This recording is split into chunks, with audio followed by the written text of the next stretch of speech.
Right, Mad World. Superb game. One of the first by Platinum Games, who also released Bayonetta, and they're coming out with Vanquish. Can't wait for that. Yeah, you can find a lot of things wrong with this game actually. It is pretty short, and there's a few minor control issues, but they are just tiny things compared to the overall product, you know. The combat is really, really stylish. I love the art style. The story, it's friggin' awesome. Yeah, you think the Wii is kiddie, go play this. It's friggin' brutal as fuck, and I love it. So yeah, Mad World, I do really like this game. Give it a try if you want to. Right, and since I'm at that game, I might as well talk about its sort of a...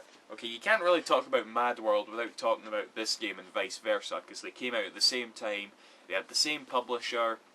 House of the Dead Overkill Collector's Edition. I actually bought the non-collector's edition, but as you all know, I loved this game so much that I actually went and bought the collector's edition with it.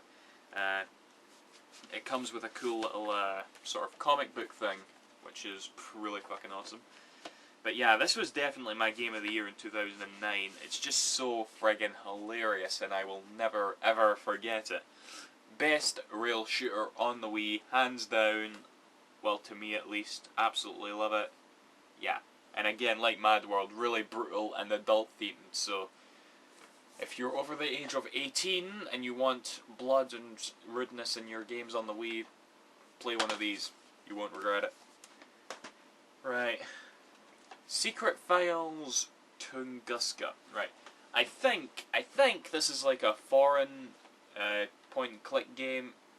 I'm not sure. Assembled in Austria, it says. I'm not sure if that's true, but if you look at the CG cutscenes in this game, it shows like maps and all that, and it's not in English, you know, so it was made in a different country.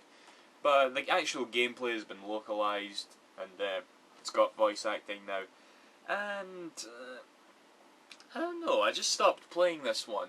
I don't know, and I don't really want to rag on it because it wasn't bad. The only problem I had, it's a point-and-click game, and some of the things it asks you to do is beyond rhyme and reason, you know. I believe there was one point where I had to steal a workman's lunchbox so that I could get the butter from his bread to lubricate this bolt crank on a fucking rusted car so that I could get it off. So yeah, things like that didn't make much sense, and I didn't feel compelled to play it after that one puzzle, so yeah. But it's not bad, it's not bad. You can get it really cheap as well, so try it out if you want to. Right. Red Steel 2, this is the latest addition to my Wii collection, and I only just bought it a few days ago actually. I got Wii Motion Plus here. I got the bundle actually. I wanted to get Wii Motion Plus for the longest time, but I didn't want to get Wii Sports Resort, so Red Steel 2 was kind of the reason to get it. But it took a while to get that on the side of it as well. But yeah, this is a really good game. A really good combat. It's pretty easy, but in my opinion, you know, a game that is easy just so that you feel awesome and overpowered is okay. Right? That's how the PS3 Ratchet and Clanks work as well, if you ask me. But yeah, like I said, just so the combat is what's going to keep you coming back. To be honest, the story is a bit It's got sort of a sandboxy world with a bunch of little side missions, which is cool to do, but aside from that, there's not that much left required from it. But yeah, I do think this is a good game. Don't pay full price for it, but if you're looking for an excuse right now to pick up Wii Motion Plus, you can do a lot worse than this, that's for sure. Alright. Now here's a game I was meaning to do a review of, because I have a lot to say about this game. Fragile Dreams... I can never remember the title, Farewell Ruins of the Moon. Now, this is a really, really beautiful game. I'm genuinely serious, you know. The story, the art style, the music, it all brings tears to your eyes. Even the fact that it's on the Wii, I just find myself just looking at the pretty art style. It is really, really beautiful. And it's something I'm never going to forget, if I'm honest. It's actually really similar to the film WALL-E, in the fact that this boy right here, Seto, is in a post-apocalyptic world and he gets lonely, so he goes searching, he comes across a female character, and you know, wants to get close, but the female character gets taken away somehow, and he meets up with all these other characters, and they all change because of his presence. So yeah, when I think about it that way, it is a lot like WALL-E, WALL-E's one of my favourite films ever, incidentally. But yeah, it feels original, right? It doesn't feel like WALL-E, I'm just saying the plot is rather similar.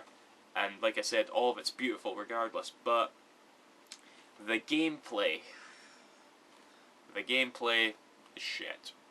I'm really sad to say that, but it is. Combat feels slow and sluggish. Pointing your flashlight can get annoying, because when you're turning corners and that. Yeah, it's just an all-round not very... And your weapons break as well, which is always a bad thing. I hate weapon degradation in games. So yeah, but like I said, the experience itself was so rich, you know, that I actually saw past the bad gameplay, and from the looks of it, everyone that did like this game did the same, you know. So, in a way, I really, really do want to recommend you guys at least try this out, but I know a lot of you are gonna dislike it because of the poor gameplay, but like I said, the story and this music, the beautiful art style and everything else, it's so worth it. You should definitely try it out. I'm dead serious. And I gotta go blow my nose, be right back. Okay, we're back. Right. Next on the pile is quite fitting actually, because I feel a lot way about this game as I do about Fragile Dreams. Another chord are Journey into Lost Memories. Okay. Now, I'm going to have to say right off the bat, this game wasn't released in America. It's published by Nintendo, but they didn't want to release it over there, sadly. But like Fragile Dreams, you know, this isn't really a great game, but there's the things about it that I like was enough to make me want to recommend it to you guys. And those things, you know, the graphics and the music, again, are beautiful, especially by Wii standards. Seriously, they're just so... These games just complement the art style and the technical approach to the graphics, just complement each other perfectly, making some really beautiful visuals, you know. The story is not so good because Ashley, the main character, the girl, her whole focus in the game is to find out what killed her long-lost mother, who died when she was 3 years old, and this is explained at the beginning, so it's not a spoiler. And yeah, I just hate that sort of approach when it comes to storytelling, you know. If it's about finding her mother, who's still alive, then I'm okay, but finding out why she died, I don't know, it just seems kind of emo to me. And yes, I'm saying that, emo, bleh. But yeah, but as it stands, gameplay-wise is actually a lot better than Fragile Dreams, because it's a pretty standard a point-and-click game, you know. And some of the puzzles are really inventive. It can get you scratching your head at times. For the most part, you can just waltz right through it. But there are times that really genuinely impress me. So yeah, I don't recommend this as much as Fragile Dreams, but it's still a good play regardless, you know. And for those of you in America, don't feel too gutted. And I wouldn't recommend watching the whole thing on YouTube actually, because the story is not too fantastic. But for those of you that can play it, give it a shot. Right. Okay, let's we got another series here. No More Heroes and No More Heroes 2 Desperate Struggle. And when No More Heroes 2 came out, I was really hyped, you know, for sort of a sandbox style game on the Wii. And a lot of people like to complain about the sandbox. I personally don't mind it, but I will be honest, it is kind of bad. And the mini games and raising money was a bit of a chore. The actual combat and the boss battles, of course, were the highlight of the game, and they were amazing. Now, No More Heroes 2, I remember when this first came out, I said to myself, you know, I think I preferred No More Heroes 1 a bit better. But the longer I've went, the more I've realised that this actually is better in every single way. Like I said, well, they've omitted the sandbox for starters. It's just menu based now. You can, raising money and all the minigames are all better. They're all 8-bit minigames actually, and those are a lot of fun, seriously. The combat is essentially the same, but it's still really fun regardless. And the boss fights, well, I prefer the boss fights in the original, but this is still great as well. And the music is kick-ass, that's another big reason. So yeah, No More Heroes 2, definitely one of the greatest games this year actually. And better than the first, if you ask me. Yeah, awesome game. Right. Muramasa, the Demon Blade. This was from the makers of Odin Sphere for the PS2, which I didn't play. But apparently it was sort of the same style, a 2D hack and slash RPG sort of thing. And this game is kind of the same, and it's really, really good. I was a big fan of this.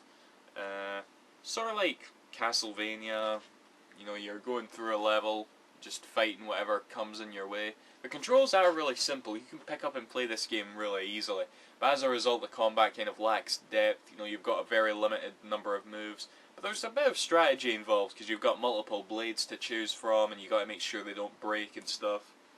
So yeah, you'll have a lot of fun with this, definitely. The boss fights are kick-ass as well. You've got two different stories with Momohime and Kisuke? I think that was his name. Yeah. And you'll go for the same environments with both of them. Some of them have unique environments, but each story lasts about 8 hours, so you'll get a decent amount of playtime as well. And there's different endings, the graphics are beautiful. Yeah, this is a really, really good game. I don't think it was that bad of a seller, but by Wii. But you know, overall it was, because it's a Wii game, and that just happens with the Wii, sadly. But yeah, I do love that game a lot. Sin and Punishment, Successor of the Skies. Love this game to death. Best game, best Wii, I don't know why I just made that sound, but best Wii game this year, hands down, if you ask me. Yes, I prefer this to Super Mario Galaxy 2. Well, oh god. We'll get to that in a bit. Yeah, but seriously, pick this game up. It's published by Nintendo. It's selling like piss. Just buy it. It is so fucking awesome. The friggin' action. Oh, it's kick-ass. I love it. I love it. I love it!